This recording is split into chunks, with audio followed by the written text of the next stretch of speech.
Aujourd'hui, nous allons parler de restructuration, un gros mot en France de nos jours.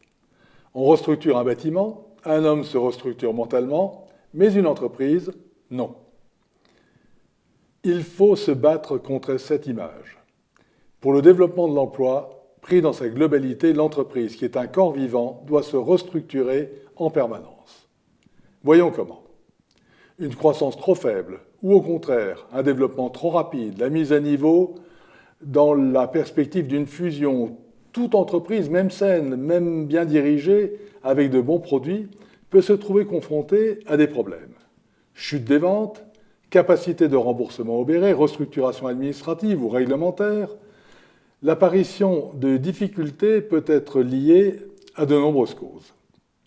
Si c'est le cas, un chef d'entreprise responsable s'attaquera immédiatement au problème, conscient que plus vite il engagera la restructuration, plus facile et plus efficace elle sera.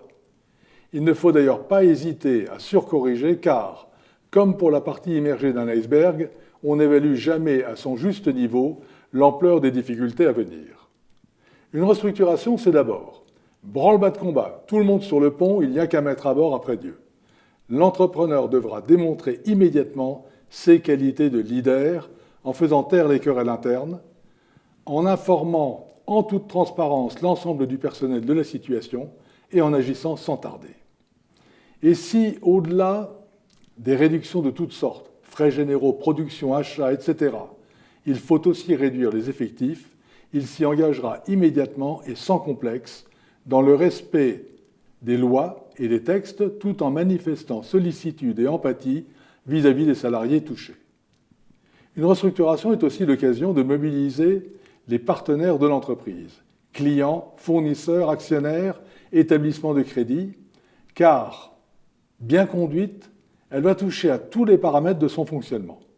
Réduction des coûts, adaptation des moyens aux ressources de l'entreprise dans un premier temps, mais aussi réflexion stratégique autour de l'offre, produits, services et du marché, rebond vers la création de valeur par la mise à plat des organisations existantes et redéfinition des politiques d'organisation, de management, de ressources humaines, de marketing et de finances.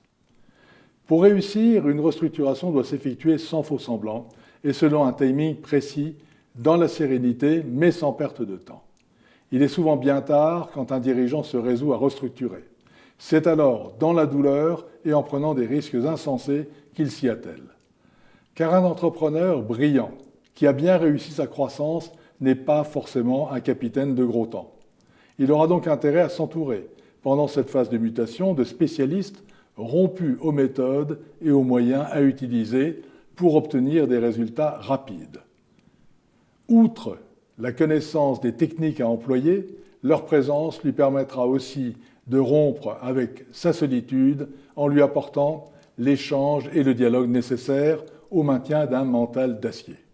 Voilà, je suis Alain Gutzmann, entrepreneur multirécidiviste, aujourd'hui conseiller et coach de dirigeants d'entreprise, expert en leadership, stratégie, performance opérationnelle, ingénierie financière et auteur d'une méthode de management entrepreneurial, Performap, centrée sur l'obsession du client comme accélérateur de réussite. J'espère que cette vidéo vous a plu. N'hésitez pas à me donner votre point de vue ou à m'interpeller sur telle ou telle question. Il y a un espace pour cela en bas de la page du blog. Praticien passionné de management depuis plus de 40 ans, je réalise ces vidéos pour contribuer à son progrès et pour aider nos entrepreneurs à réussir plus vite. Alors abonnez-vous à mon blog, abonnez-vous à ma chaîne YouTube, cliquez sur Facebook, LinkedIn ou Twitter. Merci et à très bientôt.